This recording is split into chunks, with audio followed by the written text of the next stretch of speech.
I'm Allison Van Hooser, and I am on a sold-out mission to develop highly successful leaders at all levels. In the 15 years I've been working throughout the food, financial, retail industries, and politics, I have become deeply aware of the powerful effects of leadership. In each episode, you will get strategies and actions you can use immediately in order to change you, your team, and your business. The question is, will you choose to own it? Will you put your stake in the ground and decide to do something with what you've learned today? This is Stake, the Leadership Podcast. Hey everybody, I'm really excited to be with you all today. I've got a really good friend here that is going to share some practical, tactical information, strategies that you can use that are going to benefit you as you're leading the people in your organization. I got a text the other day from Phil, my business partner, and he said, "You are not going to believe what happened to Chris." And so I'm going to let Chris talk about that a little bit. Let me give you a little background on how he and I met. So we went to high school together. From there, we've been in a leadership class together, and both of us has just been able to watch as our careers just exploded. We both went in different directions. We do different things, but Chris has had a lot of success. So I'm excited to have him on here. I know that he's going to provide value for you guys. So without further ado, Chris, tell everybody a little bit about yourself and tell them about this award that I got a text about. Well, first of all, thank you, Allison, for having me here with you. This is awesome. I'm very proud of you and everything that you have done and achieved. My name is Chris McNenny. I am a McDonald's owner-operator. I became an operator in 2018, but I've been working for the company for 20 years now. Wow. So it was funny. I know if you do the math, I'm 30 years old. I was started in the McDonald's system. I actually have a picture of my first clock-in of August of 1999 when I was 10 years old. I used to have a saying that said, son and daughters of owner-operators have no child labor laws. So Joe used to get free labor out of us. But it was cool. I got recognized for my 20 years at McDonald's. But the big thing is that we got recognized for an outstanding leadership of McDonald's. So just to break it down for you, McDonald's is broken up into 6 field offices in the across the United States. We're part of the Nashville field office. There's about probably close to 600 to 700 restaurants in there, probably close to 150 organizations or owner-operators, and that is split in half into a north zone of Nashville and the south zone of Nashville field office, because it stretches all the way from Terre Haute, Indiana, down to Sandestin, Florida. And so we were one of 2 people out of 150 operators receive an Outstanding Leadership Award. That just means we were involved in the co-op. I am our co-op's operations lead. So I'm in charge of 120 restaurants right now for operations information. I was also in charge of a general manager meeting, which I got all of our general managers and our co-ops together to celebrate their successes. Allison, you were wonderful enough to give us a great low family discount, and she knocked it out of the park when it came to some leadership tips for our general managers, and we still hear rave about that, so we appreciate that. Thank you. But it's we're very blessed and very humbled to receive such a high award from McDonald's. Yeah, you're so low-key about it. So let me just say that again. 2 out of 150, top 2 out of 150, they were recognized. Now, you said you were humbled. Let me also say this. You all are hard workers. Like, that doesn't just happen. You name the different leadership roles you're taking on. We'll get into what you're doing on a day-to-day basis with your people, with your direct reports, and then as you're brought in with other situations, and how you're leveling up your leadership. Now, today, this podcast is focused on generations in the workforce. Yes, ma'am. You're a millennial. Mm-hmm. I'm a millennial. Mm-hmm. Both of us, are working with multiple generations. Absolutely. Up to 5 in the workplace right now. Absolutely. The thing that I'm telling leaders hoping that they will grab a hold of is that leaders today, if you're going to be successful today and going into the future, you have to have an individualistic approach. You have to put in the effort, put in the work to lead individuals differently. That's correct. Now, back in the day, people would come into an organization and they'd do whatever the leader said. They'd stay long term. They were happy to have a job. Yep. But things are different now. Absolutely. So as we dug into, why are you successful? What's something nitty-gritty you're doing that you can share with the people who are listening to this podcast? I was encouraged that you were taking on that individualistic approach when it comes to leading your people.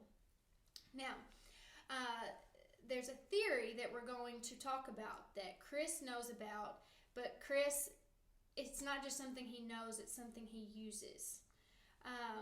Let me give you a little bit of background so that we make sure that we get this right, cite the right sources. We're talking about a theory titled transactional analysis. Yep. This was developed in the 1960s. Correct. By Eric, it's either Byrne or Bernie. Yeah, that's so I was struggling with the last name too. I'm going to butcher that. So this theory helps explain why we think, act, and feel the way we do. That's correct. Okay. Now, Chris, I want you to talk about that theory in your own words, and then I want to talk about how you're using that in what you do every day. Yeah, cool. So this theory was very easy for me to draw to because it takes a very simplistic approach on the psychology of talking to people. One of my favorite McDonald's quotes, and you can use it anywhere, is McDonald's isn't a hamburger business. It's a people business that just happens to deal with hamburgers. Boom! Yes, that's so good. So I always had the approach that in order for my external customers to be taken care of, I have to make sure that my internal customers are being taken care of because they're the ones that serve all my customers each and every day. Let me just pause for a second. There's so many nuggets. He just said, in order for my external customers to be taken care of, I, as a leader, have to take care of my internal customers. That's powerful. It's just something that it's a foundation of our organization. I make sure that anytime I come into the restaurant, I don't start any of my business until I say hi to every single individual person, and I don't leave that restaurant until I say goodbye to them. Just those small things, looking them in the eye, asking about that, and try to remember something about them. I know I deal with a lot of people, but I work very hard to remember one little tiny bit about that person, and it goes such a long way because they'll do anything for us, and we're very fortunate to have wonderful people in our organization. That being said, just like anywhere, communication is key.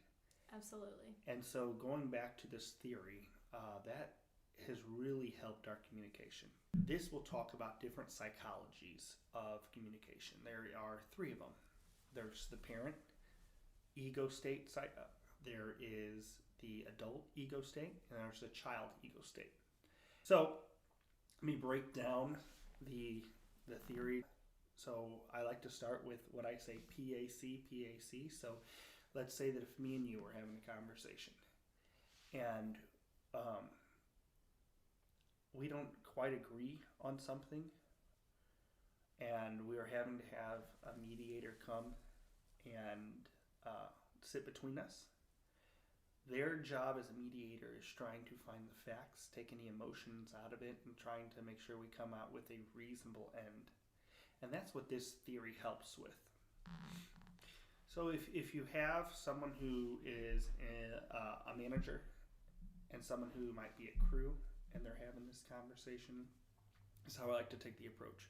First, I'm going to start with the parental ego state. When I talk about parental ego state, I don't think parent who's in charge. I'm talking about the ego state of I'm right. This is the way things have always been. This is the ways we're doing them. Who are you to tell me what needs to be done? And then there is the child ego state of who's just immature. I can't do this. I'm not good enough, I'm not strong enough, or no one ever cares about me, no one ever cares about what I think. And then there's the adult ego state, where it is about taking the emotions out of it. It's facts driven, and it helps find the root cause of problems, and then it just ends with a great solution. So anytime I come to do, if I have to sit down between two people, I always use this at the very beginning, because you can tell by people's body language. You got to be able to read people of how the conversation's going to go. Someone's hunched over, kind of laid back, arms crossed, and you can tell that they are upset visually, and you can hear it in their voice. Well, you're going to have to be able to bring those defenses down before you have any kind of conversation for it to be successful. And that's what this theory does. Let's pause for just a second and talk about what you've talked about so far. So the theory is talking about ego states. It's not talking about literal parents and children. You also said that baby boomers, they oftentimes, from your own experience, you've seen that they're in the workplace, and that generations younger than them, it seems like boomers automatically take the parental ego state. Tell me about what you're seeing in the younger generation. So we've got boomers, we've got Gen X, we've got millennials, and we've got Gen Z. The boomer generation might take the parental ego state, but they're also the ones who are going to put up with a little bit more. They're like, I'm in this job. I know where you're going, yeah. I will stay in this job and we'll figure it out internally. Millennials and Gen Zs, if they feel like they're being treated like a child, they'll just leave. Boom. Yes, absolutely. They won't put up with it. When I do exit interviews, I'm like, so what happened? I'd say 80% of the time it's something to do with communication or how they were treated in the workplace. They're very in tuned with their feelings, and if they don't feel respected and don't feel like part of the team, then they will leave. It was interesting. So we always coach about, there are 3 things that make someone leave from the workplace, and money's number 3. First is it's how you're treated, and next is are you valued. Let's say that again. So from Chris's experience and what they're taught, there are 3 reasons people leave the workplace. Number 3 is money. Say number 2 again. Number 2 is are they valued? Are they valued? Are they a value? Are they part of the system? Or they're not just a cog in the work? Do they have some kind of responsibility? Gotcha. And then how are they treated? How does the management upper, lower? How do people treat each other within the workplace? Very good. Okay, so let's dig in even further. You mentioned that there are times where leaders are brought in, you may be brought in, to mediate a conversation. Correct. So this is where we start getting nitty gritty. If you are someone who is just managing people, or if you're someone who has to come in and mediate these conversations, what Chris is talking about is realizing when the people come in front of you, they are in one of these 3 ego states. Correct. Parent, child, or adult. Correct. The goal is to get everyone to adult. That is exactly right. As a leader, it is your job to get them there. Chris, I'll kind of let you talk even further about the things that you say to your employees to sort of get them to realize where they are and where they need to be. So normally when I have this conversation, there's at least one person in the parent role. Okay. There might not be someone in the adult role. And so I always break it down to PAC. And I say, okay, if one person's a parent, meaning that it's my way or the highway, one person's a child saying, yes, you're right, I'm so sorry, let's keep doing it, but nothing changes, can that be successful? And the answer is yes, for about 90 days. So yes, but only for about 90 days. And the goal is to hold on to people much longer than 90 days. Correct. So it's actually very interesting when you look at work productivity for a new hire. 90 days is normally about the peak. After that, it starts leveling off. Now, and that's also where, in my line of business, is when I see the highest turnover. We focus turnover, what's called a 90-day turnover. We have a certain percentage. So we want to make sure that within the first 90 days that we are not treating them as a child, so to speak, as the ego state. So after we address parent to child, and I would say that's the most common, I'd say normally, I don't know, probably above 50% of the conversation, there's a parent talking to a child. Normally the manager is the parent ego talking to the employee who's a child. And that's where the communication barrier is not, I don't feel respected, I feel talked to. Next, I like to do a parent to parent. And that's the not so fun one that people don't like to see. That's where two people are going at it. Gotcha. That, hey, this is the way it's done, this is the way, or there's the door. And then someone's like, fine, there's the door, but you're never going to do anything. And so that's where it's attack, gotcha, and then defend.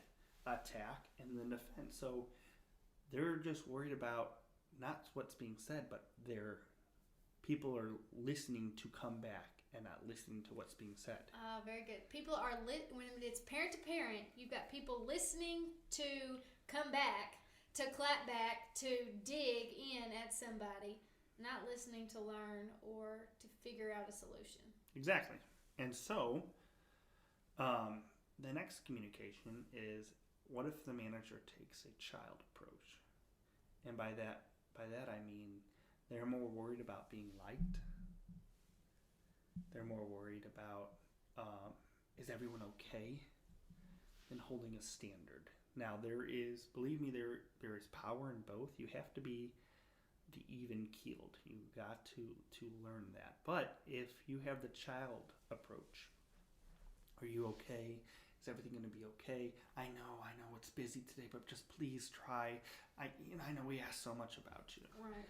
Now, if you take that approach with an employee, no matter what their ego state is, it can only be successful for about 30 days because, the best case scenario is that it does work.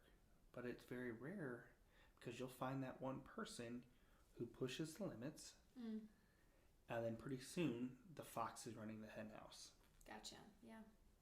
You got to have someone who's also going to hold a certain standard, because holding a standard is going to give you respect.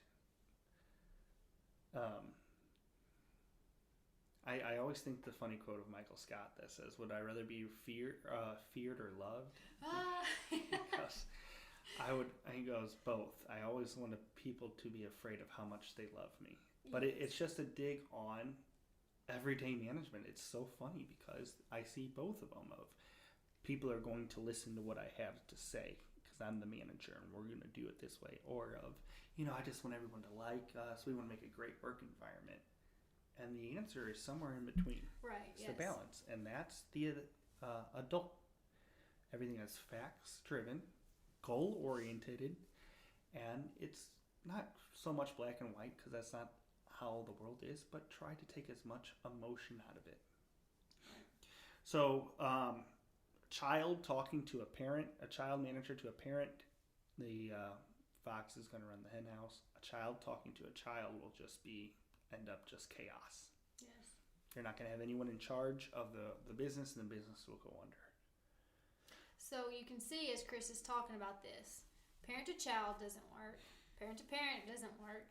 Child to child is not going to work either. You have to get both to the adult state. So the big question is, how do you do that? Right. And I literally sit down with my people before we have this conversation. I can read it, and I will break down this theory. And I'll say, okay, today we're going to talk, before we get into any of these issues, we're going to talk about how we're going to communicate this, the psychology of it. Because once I call it out, because you, as a mediator, I've learned over the years to pretty much be able to read the situation pretty good. I can say, Allison, you feel this way because of X, Y, and Z. And you're like, yes. And I'll say, okay, Chris, I feel this way because of X, Y, and Z. Mm-hmm. Yes. Let's figure it out. Well, then all of a sudden, these two parents, their arms start to drop. Mm-hmm. And I said, let's talk about the straight facts of it. Let's take emotion out of it. I'm addressing it. Let's have a really great conversation about it. And then at the end of the conversation, everyone is actually very relieved. The two people that felt like that they would never get along came to common grounds and fixed the root cause of the issue. Let's fix the root cause of the problem. We're no longer dealing with the symptoms. You know, when you attack any kind of sickness, you don't want to fix the symptoms. You're trying to find the root cause of the sickness. Absolutely. And that's the same thing with communication. And it's funny, it might have been something that happened weeks ago of, they said that just spiraled out of control. But that's what this will help you learn, the PAC, the parent, child, and adult. So now I brought those two parents down to an adult. I got them on the same playing level and we were to have the great conversation. The hard one is bringing a child up to an adult. Of having that hard conversation, but it's a business conversation. I know you want to be liked, but there's a difference of being liked and being respected. You have to hold a standard. The standard's there to help you. And then trying to get them to understand. And once I get them to the right levels, whether both parties are adults, that's when I actually have the conversation. I see a lot of mistakes of people trying to go straight into the conversation of why they brought them together, because no one likes conflict. Right, absolutely. Absolutely not. So if you're in a position where you have to bring conflicts together, people just want to get over with. But sometimes it can cause more damage bringing up that conflict if people are still in that parent role or that ego state than it would just to leave it alone. So you have to break down the psychology of how that person is before you can bring up any kind of communication, especially when it has to deal with conflict. Absolutely. So this is not something that has to take forever. This can be done in 60 seconds where you break Correct. down that psychology. You get them in the room and you say, just like you said, you learned to do it because this is a skill set of yours, but someone else who maybe hasn't yet, they would say, tell me why you feel the way you do, tell me why you feel the way you do, and then they would say, okay, we have 3 different approaches to this. We've got the parent approach, the child approach, and the adult approach. Parents look at it this way, children look at it this way, figure out where you are. We both need to get to the middle so that we can start driving business results, because that's what we're all here for. Correct. You said that people are usually relieved after this conversation. Absolutely. Which goes back to nobody wants conflict. Nope. And if you can be the leader that can get rid of that in your workplace, Exactly. you're going to immediately increase others' respect for you. Yep, and productivity and respect for each other. Absolutely. Oh, absolutely. The management team is the core of your operations. If they're not on the same page, no matter what, that's what's going to continue to cause problems. Absolutely. The hard part is you can't always be there. I can't always be a mediator. You can't always be a mediator. So how do you train your people, especially who you look up to lead? In my case, my restaurants, who leads your operations. How do they take this approach? Because sometimes either A, they're going to be the one that has to be the mediator, or B, that they're going to be part of. They're the ones being talked to. So when, like, if I'm the general manager, you're coming to me. If you come to me with emotions of, I'm ready to fight back because of the decision you made. Now, as me as a leader, I have to recognize where your ego state is. And I have to say, hey, you know what's going on? Let's bring it down. Let's have a conversation that we can be positive and we can go facts-based. And it's hard, especially if you're involved. It's hard for you to be able to take a breath and realize this is a parent. Someone had something to say, so by golly, they're coming in. I'm coming in to say what I have to say. Coming in hot. I'm coming in hot. Yeah. But it's funny. It's funny because they're waiting for you to come back so they can clap back too. But as soon as you say, hey, I can see you're upset. You know, let's sit down and talk about it. I really want to hear what you have to say. All of a sudden, their defenses drop. Well, I wasn't expecting you to say that. Empathy cools Correct. situations. Let's sort of wrap things up, Chris. So we started off talking about we didn't actually mention this, but we talked about this the other day. When you stepped into your role, one of the first things you did was needs analysis. Where are we struggling, or what can we improve on? And one of the needs that you found was communication. Correct. Now, I said this to you on the phone the other day, that is an issue with companies across the country, across industries. It's not unique. It's very typical, very normal for organizations to have issues in communication. Why? Because everyone is so different, Correct. has different expectations, different thoughts on how they think things should go. It's the leaders who learn how to navigate that communication that are the ones who are the most successful, especially for the next several decades to come with how the workforce is changing.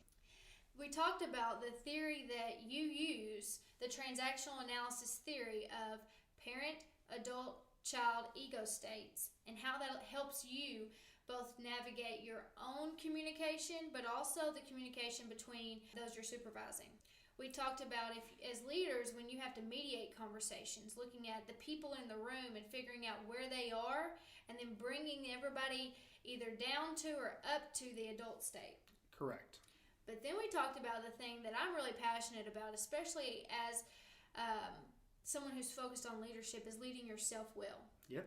And you talked about, owning it for yourself, figuring out where you are, where you're coming at from decisions you're making and from your communication style. Are you acting in the parent, adult, or child ego state? I believe firmly that people who take hold of this theory that you've discussed today, if you start acting intentionally on purpose with this at the top of your mind as you interact with different people and as you lead yourself, you're going to be a better communicator.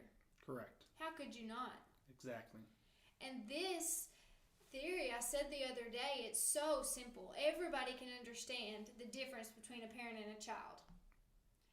And so, for me, you training your leaders on this theory is something that doesn't just work in the food industry. No. This can work for across industries from entry level to executive level. Correct. It's my hope that the people listening to this podcast, that you will take hold of this theory, dig in even more so that you have a really clear understanding of the different ego states, and that you will start navigating your own communication and helping navigate the communication of the people on your team better today because of what you heard. Exactly. People are your greatest asset, so why not invest in them? Boom! Yes, I love it. Chris, thank you so much for being on the podcast today. For those listening today, put your stake in the ground and do something different. Lead better because of what you've heard today.